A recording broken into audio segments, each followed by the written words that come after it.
Gracias. Mi nombre es Daniel González Lomelí. Me toca moderar el simposio 5 titulado Desempeño y habilidades en ámbitos escolares. Se van a presentar 5 trabajos. Sí, a mí me toca presentar el primero de ellos, perfil de estrategias cognitivas y de autorregulación en los estudiantes universitarios, caso México-Colombia.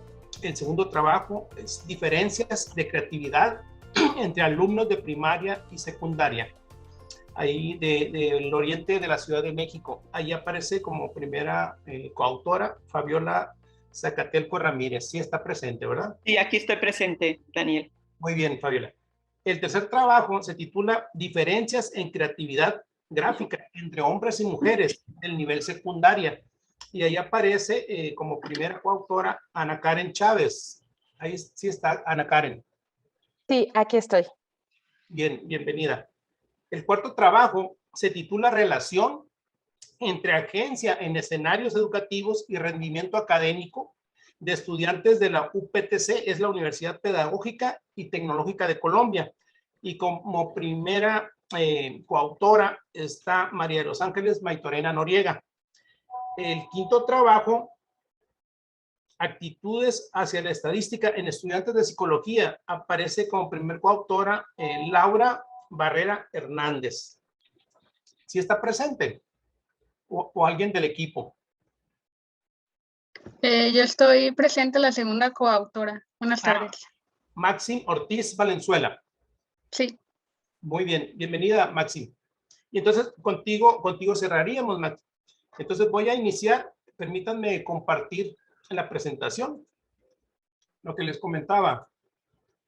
Me toca la primera ponencia. Yo soy el autor que está hasta arriba, Daniel González Lomelí, de la Universidad de Sonora. Soy profesor de tiempo completo en la Universidad de Sonora, ubicado en el campus Hermosillo. Está también con nosotros como coautora la doctora Marta Cecilia Jiménez Martínez. Ella es de la Universidad Pedagógica y Tecnológica de Colombia. También aparecen 3 compañeras más, que es Laura Fernanda Barrera Hernández, que trabajó con nosotros en este proyecto, Verónica Isabel Mariñez Valenzuela, doctoras ambas, y la doctora María de los Ángeles Maitorena Noriega. Y para mí me toca presentarles este trabajo sobre el perfil de estrategias cognitivas y de autorregulación en estudiantes universitarios, el caso México y Colombia. Este trabajo es un proyecto que nace o se desprende de un proyecto internacional coordinado por la doctora Sandra Castañeda. Y a nosotros nos tocó, de ese proyecto general, desarrollar un proyecto específico que está registrado en la Universidad de Sonora. Lo que se maneja en la literatura es, desafortunadamente, casi las crecientes tasas, ¿sí?, de fracaso escolar y de deserción en el nivel universitario. Y destacan en segundo lugar en Latinoamérica Colombia, y México pues también hace su aportación a la deserción escolar, haciendo cambios, ¿no?, de pasar desde 18% al 46%, ¿no? 18% perdemos una tasa de deserción al principio, en el primer semestre, pero a la medida que va avanzando el estudiantado semestre tras semestre, pues esta tasa de deserción aumenta. Entonces es una preocupación que en este caso pues motiva, ¿no?, realizar trabajos de esta índole. También se establece en la literatura internacional que hay componentes asociados, ¿sí?, a la actuación o al desempeño académico eficiente, ¿sí?, de los estudiantes. Esos 2 componentes básicos, esenciales, es la comprensión lectora y la capacidad matemática de los estudiantes. Entendida la competencia lectora como la capacidad, ¿no?, que poseen las personas para comprender, utilizar, reflexionar y comprometerse, eso es muy importante, con textos escritos para alcanzar los objetivos académicos, ¿sí?, desarrollar conocimientos, desarrollar su potencial y de manera muy sobresaliente participar en la sociedad de manera efectiva, atendiendo los problemas que la comunidad le plantee en el momento de que sean egresados, ¿no?, de nuestras universidades. hay un autor que refiere que el desempeño académico, el aprendizaje, o por ejemplo la ejecución en competencia lectora, en competencia matemática, está asociada, ¿sí?, a factores, a variables independientes que pueden ser agrupadas en tres grandes grupos, lo que son los factores asociados al estudiante, los factores relacionados o las variables relacionadas con la persona, con el aprendiz. También un segundo grupo se refiere a todas aquellas variables independientes que conforman el entorno escolar, el ámbito escolar. Y un tercer grupo de variables independientes o factores asociados al aprendizaje, al desempeño académico, serían todas aquellas variables, ¿sí?, relacionadas con el entorno institucional y familiar. Nosotros nos abocamos en esta investigación hacia variables que pertenecen al factor estudiante, o sea, variables relacionadas con la persona que aprende, ¿no?, específicamente con estrategias de aprendizaje y estrategias de autorregulación. En la literatura hay un sinfín de definiciones de este concepto, ¿no? Dentro de la psicología cognoscitiva se refiere pues a todas aquellas estrategias de aprendizaje que se van a referir a todas aquellas acciones que realiza el estudiante al entrar en contacto con los materiales o tareas académicas, ¿sí?, con el fin de lograr un aprendizaje. Este concepto de estrategias de aprendizaje está subsumido, está englobado por el concepto de aprendizaje complejo, donde además de las estrategias de aprendizaje, en el aprendizaje complejo tenemos que también poner atención o estudiar, investigar, ¿sí?, todas aquellas acciones o estrategias de autorregulación que tienen que ver con las acciones de planeación, de dirección, de control, de seguimiento, ¿no?, que hace el estudiante acerca de las propias estrategias que utiliza para aprender cuando entra en contacto con los materiales de aprendizaje. Además de las estrategias de aprendizaje, la autorregulación, también debemos de anotar otro grupo de variables que sería la autorregulación motivacional, ¿sí?, aspectos motivacionales y la autorregulación motivacional, lo que es un poco menos estudiada. Dentro de la psicología cognoscitiva o con ese enfoque cognoscitivo, pues existen los modelos, ¿sí?, de Weinstein, Pinterest, Castañeda. El modelo de aprendizaje estratégico de Weinstein, el modelo de aprendizaje autorregulado de Pinterest y una integración que hace la doctora Castañeda en la UNAM, de la UNAM, acerca de en un modelo integral de enseñanza y aprendizaje donde integra, ¿sí?, no solo estrategias utilizadas por las personas que aprenden, sino también estrategias asociadas o referidas a la persona que tiene el rol de docente, ¿no? Entonces se le está dando mucha importancia al papel mediador del profesor, del docente universitario y de en todos los niveles, para que se pueda generar esa acción dirigida, intencionada, de establecer metas y utilizar y probar probar estrategias para lograr esas metas académicas por parte de los estudiantes. Y este modelo, el modelo integral de enseñanza y aprendizaje de Castañeda, pues a diferencia del de Weinstein y el de Pinterest, pues ha generado datos, ha incorporado datos de muestras de estudiantes mexicanos, ¿sí?, y ha permitido el desarrollo de tecnología, no tanto para la evaluación, ¿sí?, de estas estrategias, como para el desarrollo, el fomento, ¿sí?, no solo de la enseñanza, sino también de las estrategias de estudio, ¿no?, de aprendizaje. Y ahí aparece una serie de citas en donde se da cuenta, pues, de diferentes avances conceptuales, tecnológicos, de intentos de formación, de evaluación, todos dentro de la perspectiva de la psicología cognoscitiva. Por lo tanto, el objetivo que se estableció para este estudio es comparar, ¿sí?, a estudiantes universitarios colombianos y mexicanos, ¿sí?, en cuanto al uso reportado de estrategias de aprendizaje y estrategias de autorregulación, además de la puntuación, ¿sí?, en una prueba de ejecución sobre comprensión lectora. Los primeros dos instrumentos o las primeras dos variables que se refieren al uso de estrategias de aprendizaje, al uso de estrategias de autorregulación, pues son autorreportes que comúnmente utilizamos en investigación social. Y además estamos incluyendo una prueba de ejecución sobre comprensión de textos. Y esta prueba de que todo este trabajo lo vamos a hacer a través de una vía que es la plataforma web que diseñaron un grupo de investigadores junto con la doctora Sandra Castañeda en la UNAM. En relación al método, trabajamos con 149 estudiantes universitarios, ¿sí?, del noroeste de México y de Colombia. Es una muestra disposicional, es decir, no fue seleccionada al azar. Se aplicaron 2 instrumentos. Esos instrumentos son diseñados a partir del modelo de enseñanza y aprendizaje de Castañeda, que sería el inventario de estrategias de estudio y autorregulación y la prueba de comprensión lectora. Por ejemplo, en el caso del IEA o el inventario de estrategias de estudio, hace mediciones sobre estrategias asociadas a la adquisición de información, ya sea de manera superficial o profunda, recuperación de lo aprendido, ¿sí?, ya sea en tareas o en exámenes. También evalúa o mide, el uso de estrategias de procesamiento de información, ya sea para dar una respuesta de procesamiento convergente o una respuesta a través de un procesamiento divergente. Esas serían la adquisición de información, recuperación de lo aprendido y procesamiento de información hacen relación a estrategias de aprendizaje.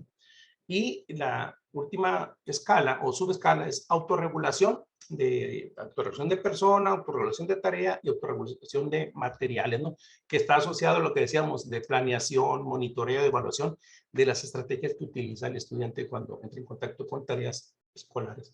Y la prueba de comprensión mide en 2 contextos de recuperación de información, uno fácil de reconocimiento y uno más difícil de recuerdo. Sí, mide 10 tareas de comprensión, desde identificación de idea principal hasta detalle, resumen, vocabulario, ¿no?, relaciones causa y efecto. Entonces se trabajó a través de un metaevaluador web que diseñó un equipo colaborador de la doctora Sandra Castañeda, donde aparecía el consentimiento informado, se solicitaba su participación informada y voluntaria, y posteriormente aparecían los instrumentos a los que tenían que dar respuesta. Se utilizaron análisis descriptivos y comparaciones de media, ¿no?, por las diferentes variables con las que trabajamos en este estudio. Resultados. En relación a algunos ejemplos de variables sociodemográficas, ¿no?, el mayor porcentaje de los estudiantes de la muestra son mujeres, en una edad de 19.46 en promedio. La mayoría, casi todos, ¿no?, solteros. La mayoría vienen de preparatorias o bachilleratos de colegios públicos. 1 de cada 4 trabaja, ¿sí?, o manifestó que trabajaba. Y un dato sorprendente, que más del 50% no realizan ninguna actividad extracurricular, es decir, solo atienden las actividades del salón de clases, del laboratorio, del taller. Hasta ahí. En cuanto al abandono, que era una de las variables preocupaciones, ¿no?, que dio origen a este trabajo, se encontró que casi el 19% de los estudiantes de la muestra han abandonado los estudios por más de 2 semanas, 2 meses. Y de ellos, casi el 5% lo ha hecho en más de una ocasión. Destaca la Universidad A con el 26% de los integrantes de la muestra, porque es el que tiene más reportes de abandono escolar. Y también destaca de manera positiva la Universidad C, porque tiene menos del 2% de autorreporte de abandono. En cuanto al abandono por sistema de preparatoria, la escuela privada o el bachillerato privado tiene un 20%, ¿no?, por arriba de los que vienen del bachillerato público, que llega solo al 17%. En esta primera figura, el perfil de estrategias de aprendizaje por sede, tenemos las estrategias de aprendizaje en el eje X, de adquisición selectiva, adquisición generativa, recuperación de información en tareas, recuperación de información ante exámenes, estrategias de procesamiento convergente y procesamiento divergente. En toda la ejecución de los estudiantes de las 3 sedes evaluadas, la Universidad A, la Universidad B y la Universidad C, ¿sí?, tienen un perfil casi idéntico, similar. Es decir, no hay diferencias significativas en ninguna de las escalas evaluadas en cuanto al uso autorreportado de estrategias de aprendizaje. En cuanto a las estrategias de autorregulación, también estamos viendo las figuras de las 13 universidades. Y vemos aquí también, no hay diferencias significativas, pero vemos que la escala que está en el puro centro, aprobación, que es aprobación externa. O sea, las primeras 4, eficacia, contingencia, autonomía y aprobación, tiene que ver con la autorregulación de persona. Y después sigue la autorregulación de tarea o logro y la de materiales. Esta de aprobación es la única escala que es negativa. Es decir, esperaríamos que esta V llegaría a entre 3 y 6. Aquí por abajo, por abajo. No sé si alcanzan a ver mi cursor. Y está muy alto, está tan alto como las escalas positivas, ¿no? Entonces ahí hay un problema. Y si ustedes se fijan, así como son similares en las escalas que son positivas, también las 3 unidades evaluadas o las 3 sedes son similares en cuanto al problema que plantea la estrategia de aprobación externa. En cuanto a la prueba de ejecución, ¿sí? De comprensión lectora, ese que tiene 20 reactivos, 10 reactivos son en el contexto de recuperación de información fácil, que se llama reconocimiento técnicamente, y 10 reactivos sobre comprensión lectora, pero en un nivel difícil, o recuerdo, técnicamente se llaman así, ¿no? De contexto de reconocimiento o contexto de recuerdo. Aquí las 3 sedes fueron mejor cuando fueron evaluados en el contexto difícil, ¿sí? Pero se destacó la Universidad C, ¿sí? Por encima de las unidades A y B. En segundo lugar, pues aparece la Universidad A y en azul, en la parte más baja, en la producción más baja, la ejecución más pobre, la unidad B. Y aquí sí hay diferencias significativas, estadísticamente significativas. Para concluir, en cuanto a la primera planteamiento, ¿no? El perfil de estrategias de aprendizaje. O sea, los estudiantes de cualquiera de las sedes, colombianos y mexicanos, pues requieren apoyo en cuanto a la formación, al desarrollo de estrategias de adquisición de información, sobre todo, tanto selectivas, perdón, como estrategias generativas. Las selectivas son más superficiales, las generativas son más profundas. Y también requieren atención en cuanto a la formación en estrategias de administración de recursos de memoria, ¿no? En cuanto a usar estrategias cuando están ante una tarea académica o cuando están ante un examen. Es decir, tienen un dominio, pero no lo pueden poner, no pueden usarlo para atender tareas o exámenes y dar un rendimiento más adecuado. En cuanto al perfil, al otro perfil, al perfil de autorregulación, los estudiantes, ¿sí? De cualquiera de las 3 sedes, mexicanos, colombianos, necesitan apoyo urgente, ¿sí? Para el fomento de estrategias de autorregulación de persona, ¿sí? En lo que se refiere a la subescala de aprobación externa. Es decir, aquí hay muchos problemas para poder funcionar, ¿sí? Sin estar pendiente del reconocimiento, de la calificación, de la aprobación del profesor, de la aprobación de los compañeros, etc. Los estudiantes, en el otro elemento, ¿no? El de comprensión lectora, los estudiantes colombianos presentaron un desempeño mucho más adecuado en 7 de las 10 tareas de comprensión evaluadas, tanto en el nivel fácil o nivel de recuperación de información, de reconocimiento, como en el nivel difícil, que sería el contexto de recuerdo. 7 de 10. Y ya para terminar, pues hay que reconocer que tanto las estrategias de aprendizaje como las estrategias instruccionales se tienen que dar de manera eslabonada, pues integrada. Así como tenemos que evaluar y formar, desarrollar estrategias de aprendizaje en los estudiantes, también tenemos que evaluar y desarrollar estrategias instruccionales en los docentes que le permitan, ¿sí? Hacer un seguimiento de su planeación, del efecto que su hacer cotidiano en la universidad, ¿sí? Logre o no logre los efectos esperados, los aprendizajes de calidad esperados, ese aprendizaje complejo, ¿no? que menciona la doctora Sandra Castañeda. Entonces, no se puede evaluar y formar a los estudiantes sin evaluar y formar a los docentes. Esto tiene que ser un sistema integrado. Y la otra, ya para cerrar el otro punto, es que debe ser dentro de la currícula. O sea, si estamos estudiando psicología, ingeniería, ¿sí? Y se habla de estrategias de aprendizaje genéricas, como las que evaluamos aquí, pero también se habla de estrategias de aprendizaje situadas, específicas para el que aprende psicología, para el que aprende sociología, para el que aprende ingeniería, matemáticas, química. Muchas gracias. Aquí están los datos. de cada uno de los integrantes, ¿sí? Del proyecto de investigación. Ahí aparece.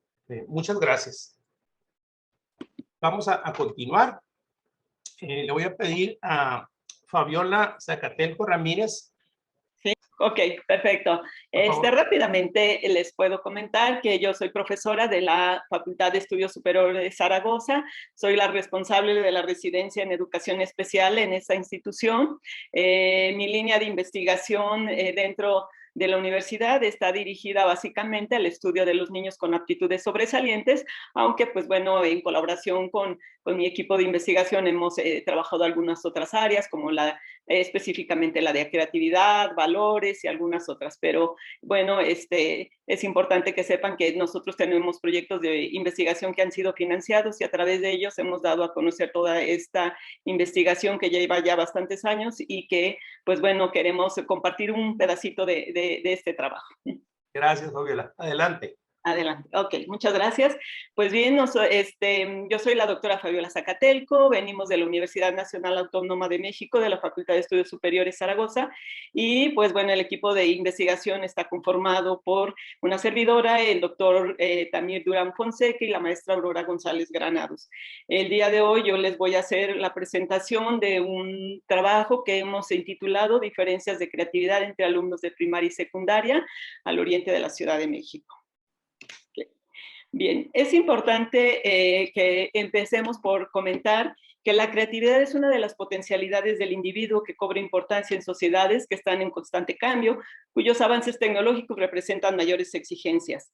Para entenderla, autores como Simonton nos han dicho que debemos alejarnos de los mitos y reconocerla como una actividad presente en todas las personas. Por otro lado, autores como Wei y Weija nos señalan que es una característica que se presenta en edades tempranas y disminuye con la edad. Asimismo, Renzulli es otro de los autores que ha trabajado la creatividad y nos resalta el papel que juega el nivel de interés que despierta una actividad o una tarea para que se manifieste la creatividad. ¿Por qué no avanza? No sé por qué no avanza. Ahí está. Ok, ya.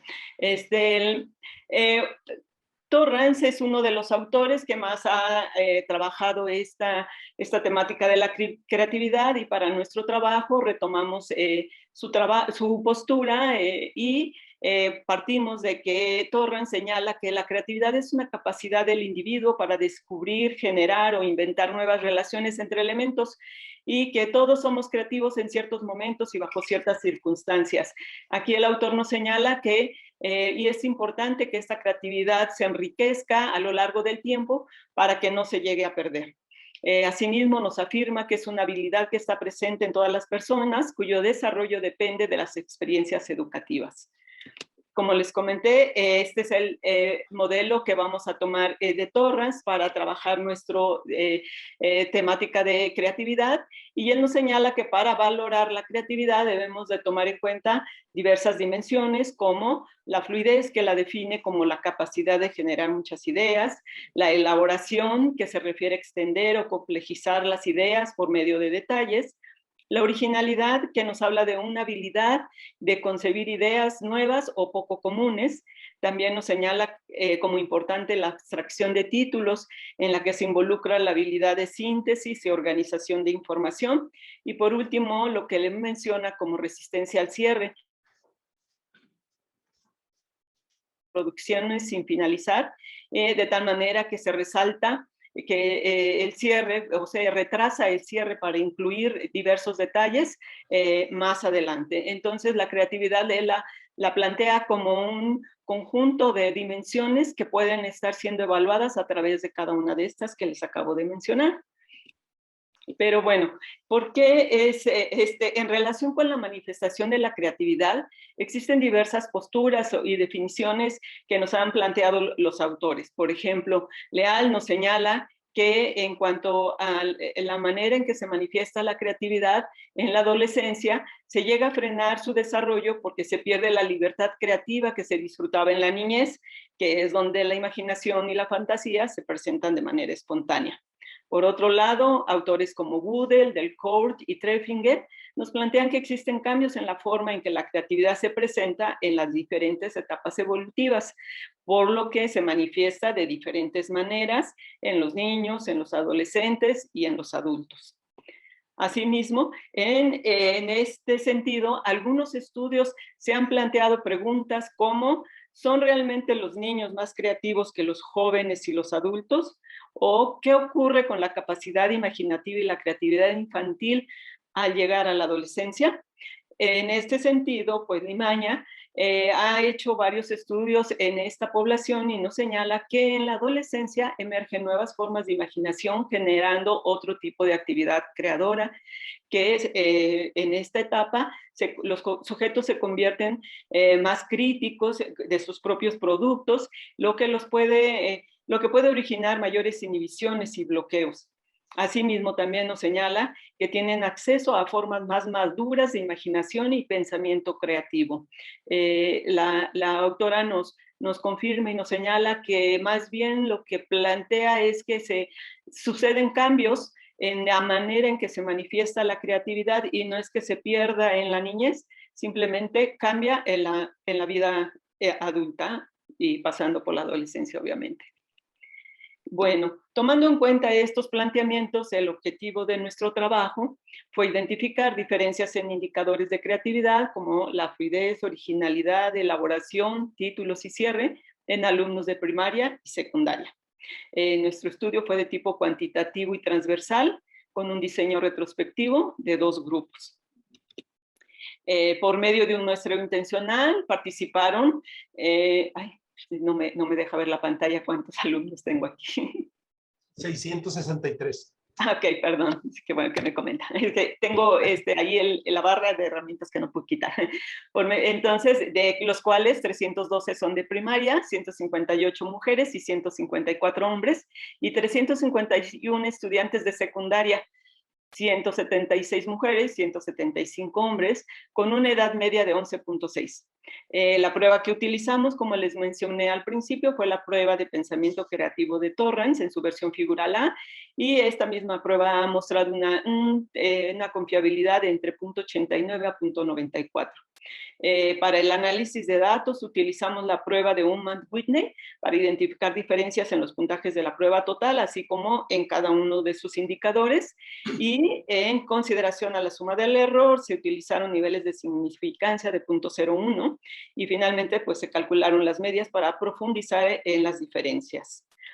La prueba de pensamiento creativo de Torrance que utilizamos, como les comenté, fue en la forma figural A. Torrance tiene algunas otras propuestas, sin embargo, en esta ocasión utilizamos la forma figural A, que es 100% de dibujo, consta de 3 actividades. En la actividad 1 se pide que el sujeto complete la figura que están viendo en la pantalla que dice actividad 1.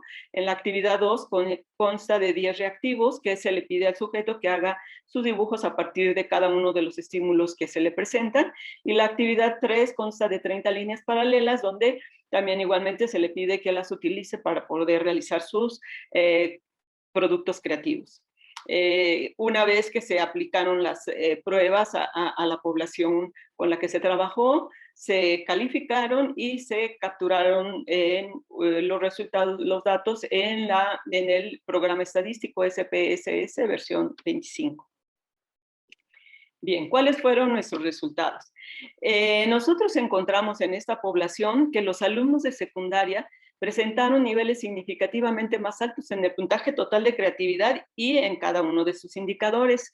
Si bien esta diferencia fue en general de los cambios de alumnos de primaria con los de secundaria, podemos ver que en algunos de los indicadores la diferencia fue muy pequeña. Si se dan cuenta, en el indicador de originalidad la diferencia fue simplemente de 1 punto de primaria a secundaria, y en algunos otros como el de elaboración pues sí fue muy significativa la diferencia. La mediana para los chicos de primaria fue de 5 y para los adolescentes de secundaria fue de 30. Otro indicador que también tuvo un cambio muy significativo fue el de cierre, que fue de 1 para los alumnos de primaria y de 4 para los alumnos de secundaria.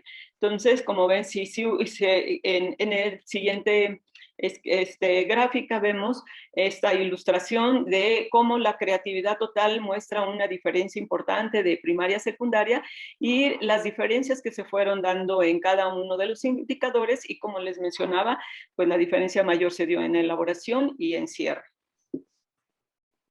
Bien, ¿qué podemos concluir? Bueno, en esta muestra se encontró que los alumnos de secundaria obtuvieron puntajes en creatividad gráfica significativamente superiores a los obtenidos por los alumnos de primaria, lo que se contrapone con algunos autores como Leal, quien nos señala que en la adolescencia se frena su desarrollo porque se pierde la libertad creativa que se tenía en la niñez. En otros estudios realizados por Sánchez, se menciona que la relación entre edad y creatividad no es lineal, que los mayores niveles de creatividad los podemos encontrar en los niños, luego en los adultos, observándose un claro declive de la creatividad en la adolescencia. Por otro lado, pues encontramos autores como Limiñana, quien nos comenta que la creatividad de un niño no se pierde con los años, sino que en la adolescencia emergen nuevas formas de imaginación generando otro tipo de actividad creadora. Nuestros resultados se relacionan más con estos hallazgos que nos presenta esta autora.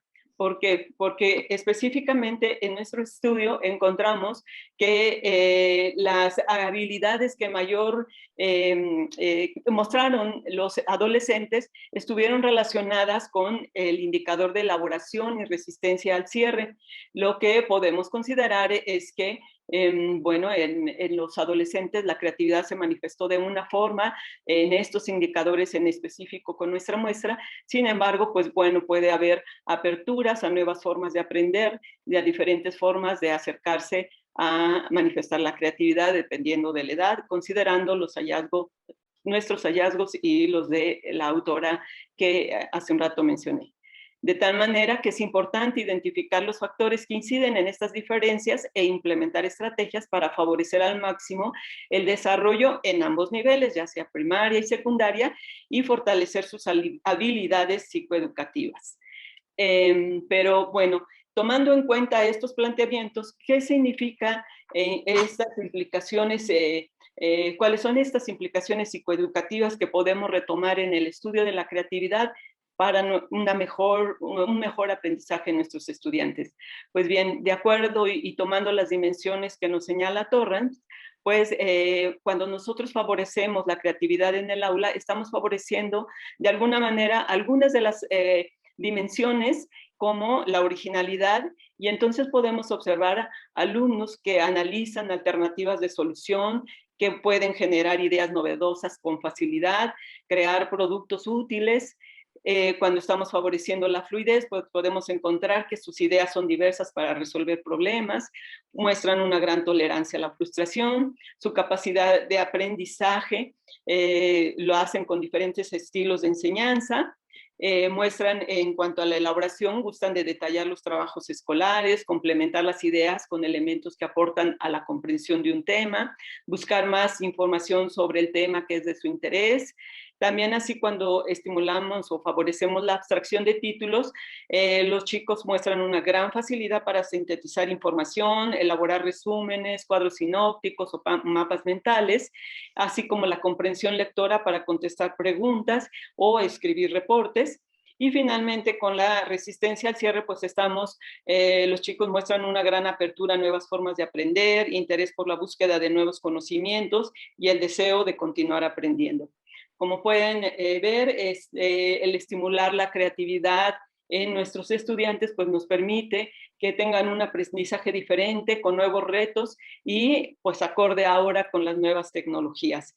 De tal manera que este estudio nos abre la oportunidad, representa un área de oportunidad para que podamos seguir profundizando en estas variables y en algunas otras que pueden estar de alguna manera favoreciendo o, ¿por qué no? Pues algunas veces hasta obstaculizando la creatividad de nuestros niños. Y bueno, por mi parte es todo. Les doy las gracias y está mi correo de contacto por si tienen algún comentario o alguna duda en especial. Muchas gracias. Gracias, doctora Fabiola. Vamos a pasar la voz a Ana Karen Chávez, quien va a presentar el trabajo de diferencias en creatividad gráfica entre hombres y mujeres del nivel secundaria. Adelante, Ana Karen. Buenas tardes, muchas gracias. Que ya está. Gracias, buenas tardes. No me dejaba activar el micrófono ni la cámara, pero listo. Bueno, buenas tardes. Mi compañera, la licenciada en Psicología por la Universidad Nacional Autónoma de México, Ana Karen García, y su servidora, licenciada en Psicología por la Universidad del Valle de México, Karen García, presentaremos este trabajo titulado Diferencias en la creatividad gráfica entre hombres y mujeres de nivel secundaria. Siguiente, por favor. Bueno, la creatividad es una capacidad de los seres humanos que está presente en diferentes ámbitos, como lo laboral, al momento de tomar decisiones o resolver problemas de manera novedosa, en la educación, cuando los docentes utilizan diferentes técnicas que resulten atractivas para sus estudiantes y que les genere interés por aprender. En el desarrollo académico, cuando se generan estrategias de autoaprendizaje que nos facilitan la adquisición de nuevo conocimiento, y en las interacciones sociales para solucionar problemas y negociar con otras personas. Siguiente, por favor. Los niveles de creatividad están involucrados en los procesos del desarrollo humano y son cambiantes de persona a persona. Esta es una habilidad que puede ser estimulada a través de la enseñanza para que la persona desarrolle mejores formas de solucionar problemáticas diarias, así como para fomentar un pensamiento flexible que desencadene la producción de ideas novedosas y que abra así la puerta a nuevas visiones, soluciones y creaciones. El estudio de esta cualidad humana genera un gran interés, ya que las demandas del mundo productivo aumentan rápidamente. La tecnología cambia constantemente y, por lo tanto, la demanda creativa también aumenta. Por lo que mantener un proceso creativo constante, generando ideas novedosas que resuelvan problemáticas diarias, resulta ser una tarea a la que todos los seres humanos estamos expuestos día con día. Esto implica, siguiente por favor, esto implica que en el ámbito educativo se haya planteado la interrogante de cómo se desarrolla la creatividad en niñas y en niños, y si existen diferencias en cómo aprenden dependiendo de su género, posiblemente influenciados por expectativas socioculturales y roles asignados a hombres y mujeres. Siguiente, por favor.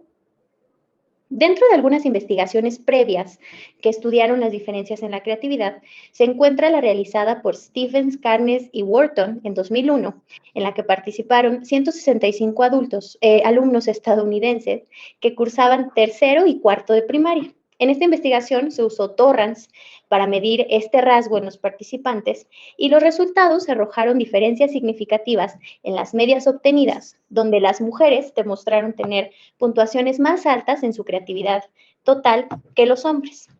Por otro lado, Kaufman realizó un estudio similar para estudiar las autopercepciones de creatividad de 3.553 estudiantes universitarios. Midió su creatividad en actividades científicas, en relaciones sociales, en artes visuales, deportes, artes verbales, y sus resultados no arrojaron diferencias significativas. Además, en Tokio, Chung y Lau midieron la creatividad verbal y gráfica en mujeres y hombres. Midieron la fluidez de las elaboraciones de los participantes, la flexibilidad, la originalidad y lo inusual de sus creaciones, y este estudio mostró solamente diferencias significativas en lo inusual de las creaciones gráficas, donde las mujeres obtuvieron una media de 76.41, mientras que los hombres de 71.71. A continuación, mi compañera Ana Karen les continuará platicando de este proyecto. Muchas gracias.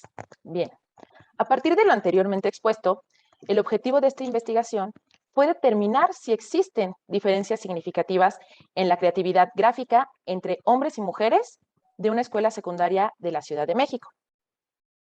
Para la selección de los participantes, se empleó un muestreo no aleatorio propositivo con una muestra total de 351 adolescentes inscritos desde primero hasta tercer grado de secundaria, de los cuales 176 fueron mujeres y 175 hombres, con un promedio de edad de 13 años.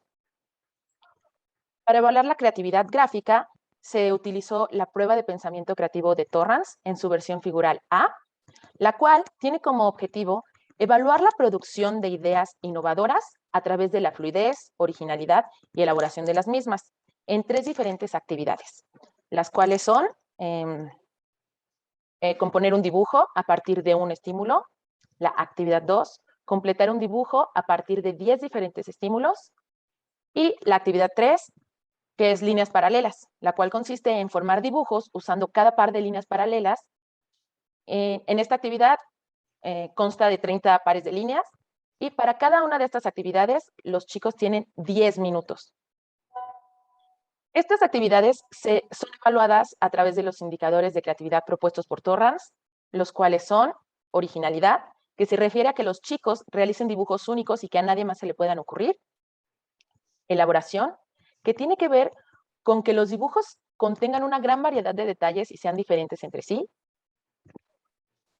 Fluidez, que se relaciona con que los niños terminen una gran cantidad de dibujos y que estos sean diferentes en las actividades 2 y 3. Resistencia al cierre, que es cuando las producciones tienen una gran riqueza en elementos y pareciera que el dibujo puede continuar para darnos o contarnos una historia. Y por último, el indicador de títulos, que hace referencia a que el nombre que los niños pongan a sus creaciones sea original, creativo y brinde suficiente información del dibujo que está realizado.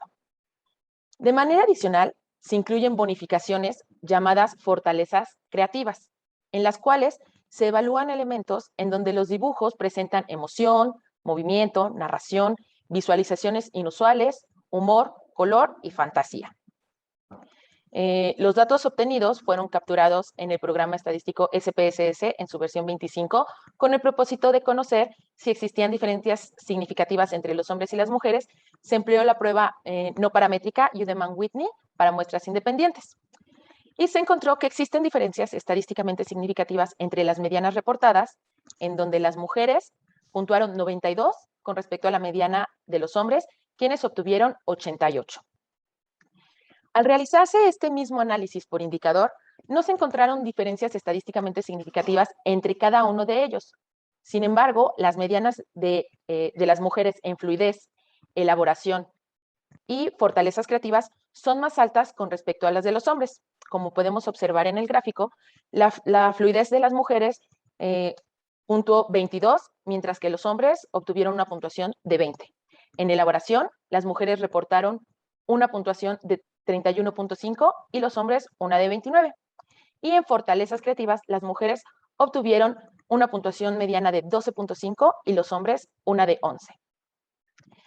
Ahora les vamos a mostrar algunos dibujos para ejemplificar los elementos que toma en cuenta el instrumento para evaluar la creatividad gráfica. Por motivos de la pandemia, no hubo oportunidad de digitalizar los dibujos realizados por los adolescentes evaluados en esta investigación. Sin embargo, les vamos a compartir algunos ejemplos de dibujos en los que se pueden apreciar los elementos que evalúa este instrumento. Estos son dibujos de la actividad 1 y, como se puede observar, los títulos en ambos dibujos son descriptivos. Está la mariposa y alien. Sin embargo, en el dibujo de la izquierda se incluyen colores, elementos y detalles más elaborados. Por ejemplo, en el centro de la flor se pueden apreciar incluso las texturas que pueden presentar. En comparación con el dibujo del lado derecho, que si bien tiene elementos, contiene muchos menos detalles. En la actividad 2 podemos observar que las creaciones del lado izquierdo de la pantalla tienen más elementos. Los títulos no son solamente descriptivos. Por ejemplo, en el dibujo que está encerrado en azul, el título es La moda. Es más subjetivo, es como una playera, entonces no está dando la descripción del dibujo, ¿verdad? Los dibujos, como se puede observar en los dibujos del lado izquierdo, también contienen fortalezas creativas, como movimiento, la mejor saltarina, y humor, el ratero del año o la mujer mocos.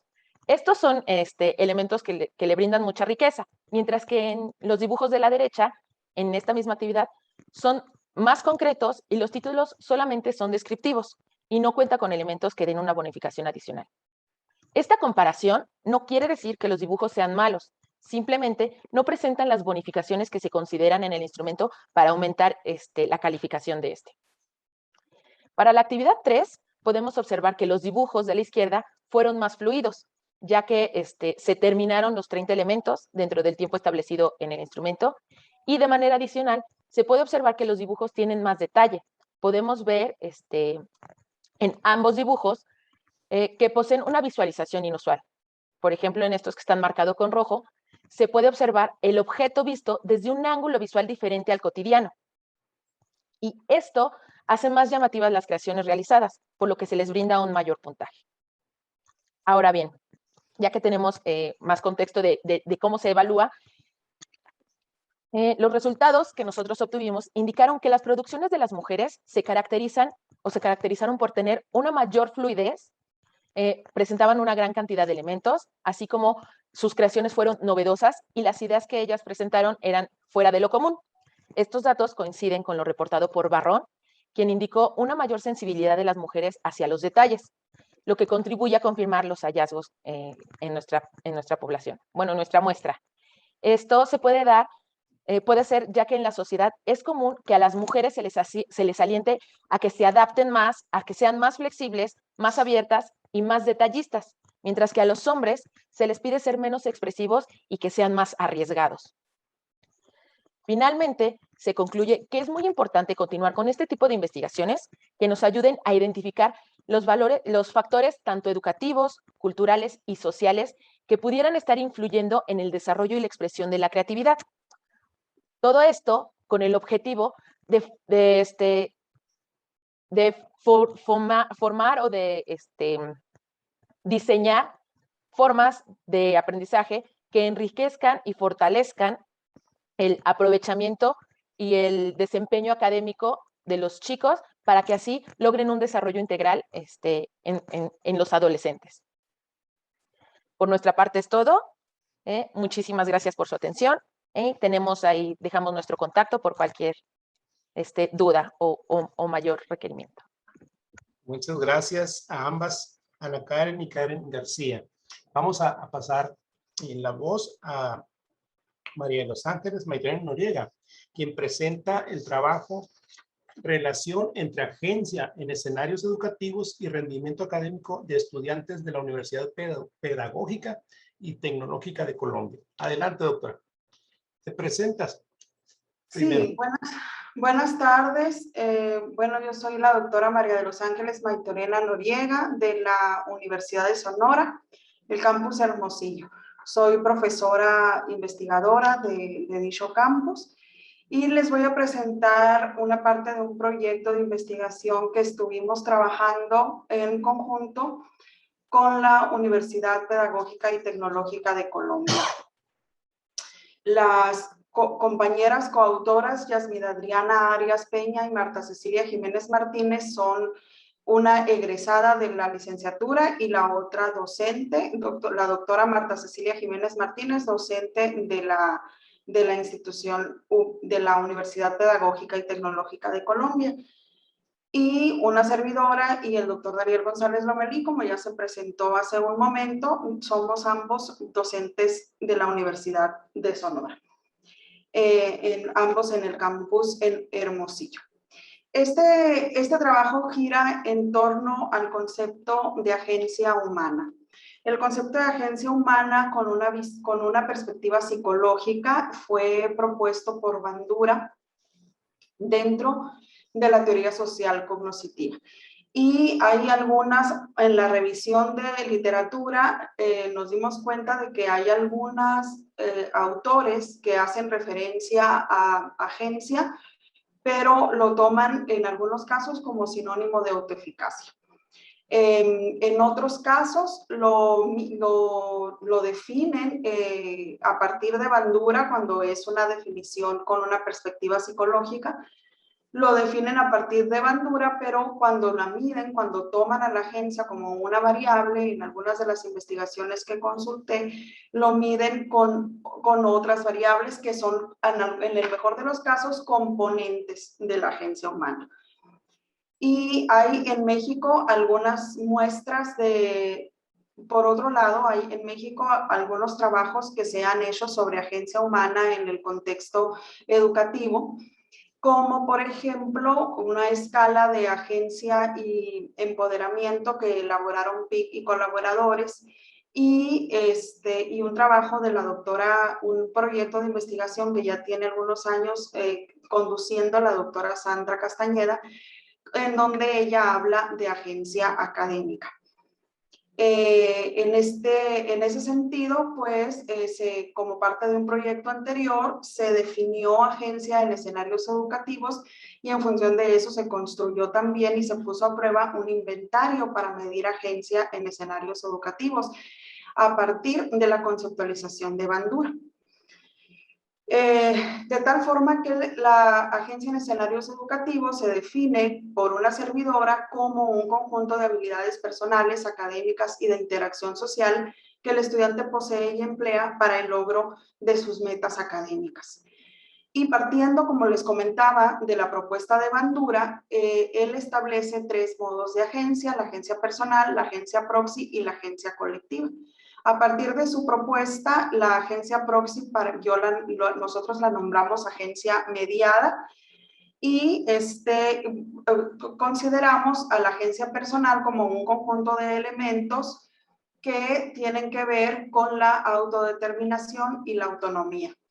Pero en colaboración, el desarrollo de la autorregulación y de la autonomía que forma parte de la agencia personal se desarrolla gracias a lo que es la agencia proxy. Por eso es que le puse mediada, porque la agencia mediada tiene que ver con la búsqueda de apoyos y la agencia colectiva tiene que ver con esa colaboración y con esas interacciones. Al ser parte de una sociedad, nosotros tenemos interacciones con otras personas, ya sean nuestros iguales o ya sean, en el caso de la escuela, con gente, con superiores, como en el caso de los docentes, los estudiantes y los docentes, como las interacciones que se dan en el salón de clase.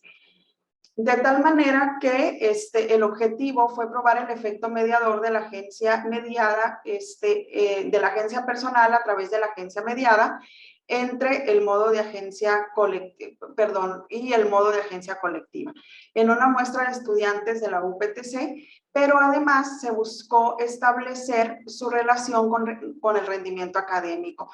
Bueno, antes de continuar, se me pasó a decirles que se plantea desde la teoría de Bandura también que los 3 modos de agencia están interrelacionados. Por eso este objetivo, ¿no? Estamos buscando el efecto mediador de la agencia mediada entre el modo de agencia personal y el modo de agencia colectiva. Y además, cómo esa interrelación de los 3 modos de agencia se relaciona con el rendimiento académico. Entonces, participaron 187 estudiantes de enfermería, psicología e ingeniería en sistemas de la Universidad Pedagógica y Tecnológica de Colombia, cuyo promedio de edad es de 19 años y el 51.3% de la muestra fueron mujeres.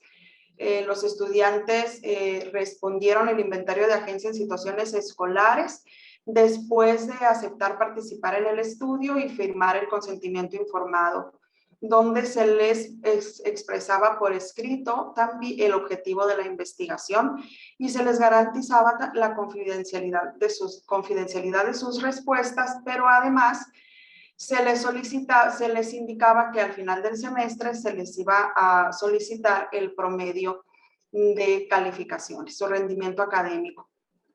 El inventario de agencia en situaciones escolares está conformado por 3 escalas, una para medir cada modo de agencia. La escala de agencia personal está compuesta a su vez por 4 subescalas a partir de los 4 elementos que teóricamente componen a este modo de agencia, como son la intencionalidad, la previsión, la autorreflexión y la autorreactividad. La autorreactividad tiene que ver con la implementación de estrategias que nos permitan cumplir con las metas, en este caso académicas, que cada estudiante posee. La autorreflexión tiene que ver con las estrategias que se utilizan para evaluar el logro parcial o total de esas metas. La previsión tiene que ver propiamente con el establecimiento de metas, pero además el plan de acción. No solamente quiero terminar la licenciatura, sino quiero terminar la licenciatura para poder hacer esto y para eso necesito esforzarme mucho o necesito estudiar tantas horas al día, etcétera. Incluye el plan de acción. Y la intencionalidad tiene que ver justamente con la intención de hacer esa serie de actividades que me van a conducir a lograr las metas o aprender mejor, a ser un mejor estudiante. Por otro lado, la escala de agencia mediada está compuesta de escalas, apoyo docente y apoyo económico. Ambas se desarrollan a partir de esa definición de agencia mediada, en donde es la búsqueda de apoyo, ya sea económico o ya sea con otros, para poder lograr esas metas que se establecieron. Entonces, el apoyo económico se mide en función de la posibilidad de acceso, no en cuanto a ingresos, sino en cuanto a la posibilidad de acceso que puede tener un estudiante para conseguir becas, para conseguir créditos educativos, para conseguir todos esos recursos, no solamente económicos, además también materiales, que le van a permitir continuar en la universidad y concluir sus estudios. La escala de agencia colectiva está compuesta también por dos subescalas, interacciones sociales y aprendizaje colaborativo, ambas muy relacionadas en función de esa colaboración que se da en las aulas, tanto en la relación entre docente y estudiantes como la relación entre docente y docente. Esta escala, este inventario lo respondieron los 187 estudiantes que formaron parte de la muestra y obtuvimos como resultado este modelo estructural de rendimiento académico, en donde se puede observar que la agencia mediada sí está funcionando como un factor mediador entre la agencia colectiva y la agencia personal. Y que además la agencia personal tiene una relación directa y positiva con el promedio académico. Explica esta relación, explica el 18% de la varianza, la agencia personal y el rendimiento académico, está explicada en un 18%. Este modelo estructural posee una probabilidad asociada de 0.05 y una G cuadrada de 436. La probabilidad es de 0.05 con indicadores de bondad de ajuste prácticos superiores a 0.90, lo cual nos habla de la compatibilidad que hay en este modelo con relación a lo que ocurre en el salón de clase. Es decir, podríamos afirmar que para este grupo de estudiantes colombianos, la agencia personal, el estudiante que posee más altos niveles de agencia personal tiene un mejor promedio académico y que ese promedio, o bien que ese promedio académico está predicho en un 20% por la agencia personal. Con respecto a la consistencia interna de las subescalas del inventario, aquí en esta tabla 1 podemos observar que todos los indicadores, bueno, más bien todos los factores que forman parte de cada uno de los modos de agencia poseen alfa superiores a 0.60. Dos son muy bajas, 0.61 y 0.64 son bajas, pero son aceptables para fines de investigación. Y estos resultados nos permiten concluir que las prácticas agentivas se asocian con un alto rendimiento académico de los estudiantes y que los factores asociados al rendimiento académico permiten, además es importante estos resultados de investigación para la práctica en el proceso de enseñanza-aprendizaje, dado que conocer los factores asociados al rendimiento académico permiten apoyar desde los programas, el diseño de las clases y a garantizar de esa manera trayectorias académicas eficientes y satisfactorias para los estudiantes. Además, con estos factores psicológicos que integran cada uno de los modos de agencia, factores psicológicos sociales y conductuales, se puede identificar aspectos pertinentes a los aprendizajes en el aula, ya sea en el aula o ya sea en línea, lo cual Tiene también sus implicaciones prácticas en el sentido de lo que les acabo de mencionar sobre fomentar la agencia desde las clases, con las actividades, o con las estrategias instruccionales que proporciona el docente, solicitar que ellos, fomentar, enseñarles que ellos se vayan evaluando, que establezcan metas y que les permitan ir haciendo ajustes también acerca de en cada semestre, en función de lo que ellos desean, identificar también un área, un espacio, un área de especialización, la importancia de continuar estudiando y de especializarse, no solamente decir ya terminé la licenciatura, sino ahora a qué cosa de lo que es de todo el campo profesional de una licenciatura es a lo que se quieren enfocar. Y eso pues desde las aulas. Bueno, por mi parte es todo. Ahí está mi correo y muchas gracias. Gracias, doctora Maytorena. Vamos a darle la voz a Máximo Ortiz Valenzuela para que haga la presentación del trabajo titulado Actitud hacia la estadística en estudiantes de psicología. Adelante, Máximo. Buenas tardes. Mi nombre es Máximo Ortiz Valenzuela y soy estudiante de últimos semestres de la licenciatura de Psicología de la Universidad del Instituto Tecnológico de Sonora, y he colaborado con las doctoras e integrantes del CEA desde hace 3 años. Y pues como ya se mencionó, este trabajo tiene por título Actitudes hacia la estadística en estudiantes de psicología.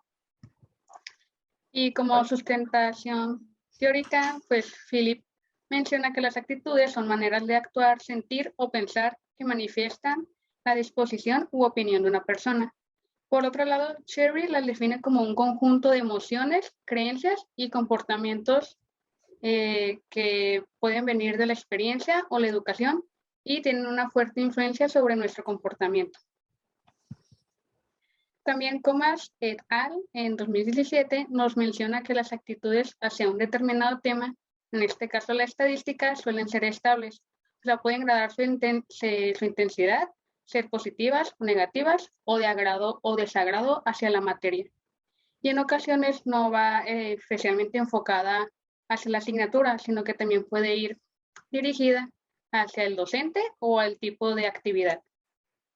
Ausmendi y Gil Flores diferencian 3 factores básicos en las actitudes llamados componentes pedagógicos, entre los que están el componente cognitivo, el cual se refiere a las concepciones, creencias y pensamientos acerca del objeto actitudinal, en este caso la estadística. Y el segundo componente es el afectivo o emocional, el cual está formado por los pensamientos y emociones que despierta en nosotros, en este caso la estadística.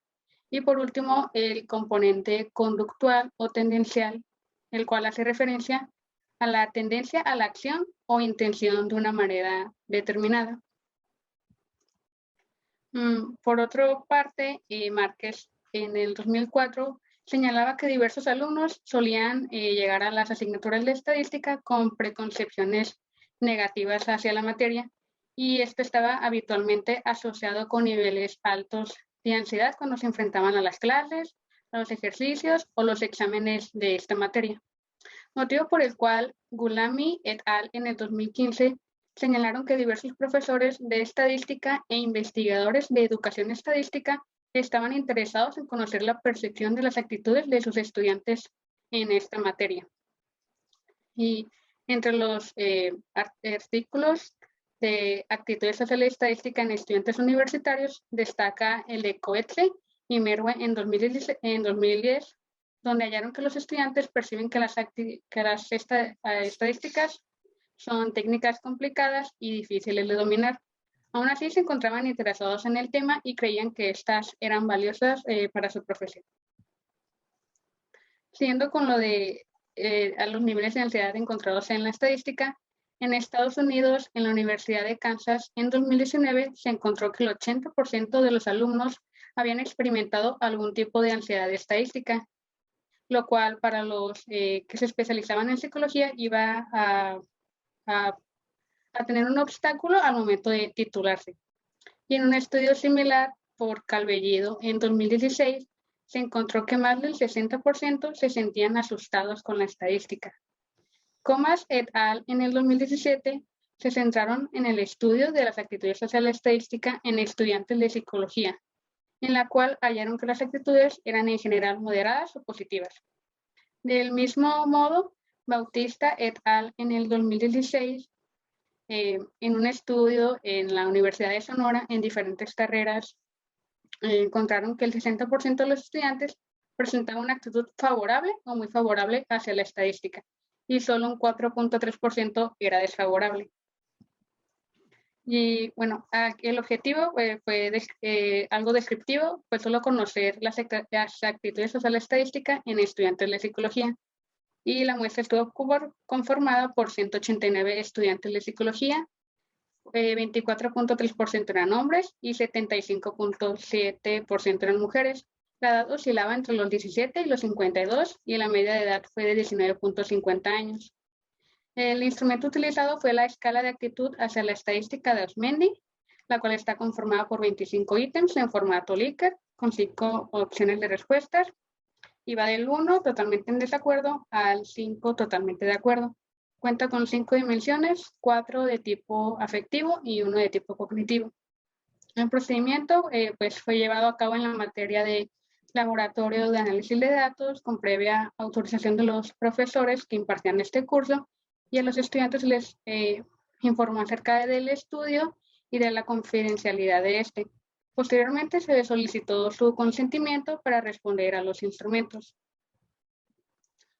Bueno, respecto a los resultados, se puede observar que en la actitud a la estadística se reportó una media moderada de 3.38, lo cual indica una actitud moderadamente con inclinación positiva hacia la estadística. Siendo con la dimensión de utilidad, se encontró una media moderadamente de 3.75, seguida con una media de 3.59 en la dimensión de confianza. Y de las medias presentadas más bajas fue la de agrado con 2.73. Y esto en general nos dice que los estudiantes ven a la estadística como útil para su profesión y sienten la confianza en sus capacidades para hacer frente a un problema de esta asignatura. Aún así no la ven muy estimulante ni les divierte. Respecto a los descriptivos por ítem, en la dimensión de utilidad, la media más alta fue de 4.20, en la cual los estudiantes hacían alusión a que quieren llegar a tener un conocimiento más profundo de esta asignatura. Una media de 4.17, donde los estudiantes decían que saber utilizar la estadística incrementaría sus posibilidades de trabajo. Una media de 4.2, donde consideraban a la estadística como una materia muy necesaria. Respecto a la dimensión de ansiedad, pues se encontró una media moderada de 3.48, en la cual señala que los estudiantes hacían referencia a que la estadística hacía que se sintieran incómodos y nerviosos. A su vez, una media de 3.47 en 2 ítems, en la cual aluden que enfrentarse a la estadística hace que se sientan incapaces de pensar con claridad y es una de las asignaturas de las que más temen. Seguida con la dimensión de confianza, se presentó solo una media alta de 4.39, en la cual hace referencia a que los estudiantes, si se lo proponen, creen que van a tener un mayor dominio de la estadística. Respecto a la dimensión de agrado, solo se encontró una media de 3.10, en la cual habla de que si los estudiantes tuvieran la oportunidad, se inscribirían en más cursos de estadística de los que son. Por último, la dimensión de motivación, la media moderadamente alta fue de 3.64, la cual señala que la materia que imparten en las clases de estadística es muy poco interesante, y una media de 3.60, en la cual señala que esta les provoca una gran satisfacción el llegar a resolver problemas de estadística. Y bueno, a partir de los hallazgos, pues los estudiantes presentan una actitud moderada positiva hacia la estadística, lo cual concuerda con Bautista et al. En 2016 y con Comas et al. En 2017. Sin embargo, difiere con lo dicho por Flores, ya que él señalaba que la mayoría de los estudiantes universitarios llegaban a las materias de estadística con preconcepciones negativas hacia la materia. Por otro lado, Coetze en el 2010 halló en sus resultados que los estudiantes ven a la estadística como valiosa, lo cual concuerda con los resultados aquí expuestos. Y antes de finalizar, un punto a destacar es que después de haber finalizado esta investigación, meses después se hizo una medición antes y después de un curso de estadística y los resultados fueron favorables. Al finalizar el curso se mejoró esta actitud, la cual fue moderadamente positiva, y también se dieron diferencias significativas en donde los estudiantes la veían como estimulante, los problemas les resultaban fáciles y tenían un poco ligero de ansiedad. Aún así no se encontró relación con el rendimiento académico, por lo cual se sugiere que en estudios posteriores pues se enfoquen en investigaciones sobre las prácticas de enseñanza y las características del docente y sobre ciertos factores que puedan influir en el rendimiento de los alumnos. Y eso sería todo por mi parte. Muchas gracias. Gracias, Maxim. Bueno, entonces cerramos la sesión. Si alguien quiere agregar algo más o ya cerramos, ustedes me dicen. El costo es el mismo, la inscripción es la misma. Nos despedimos. Muchas gracias a la doctora María Los Ángeles Maytorena, a la doctora Fabiona, a Ana Karen, a Karen García, a Maxim y también a Sofía de la Paz, que nos estuvo soportando, ustedes soportan, nos estuvo soportando y nos ayudó con todo este escenario, ¿no? Que a distancia podemos compartir nuestros trabajos. O sea, nos cuesta mucho trabajo lo que hacemos. Y esta es la parte bonita, ¿no? De la difusión. Es una de las cosas más bonitas que tiene Anexo, ¿no? De permitirnos esas interacciones y ahí salen ideas. De hecho, salieron muchas ideas de trabajos futuros y ojalá ahí salieran ideas de trabajo colaborativo. Se los recomiendo. Aprovechen. Muchas gracias. Buenas tardes.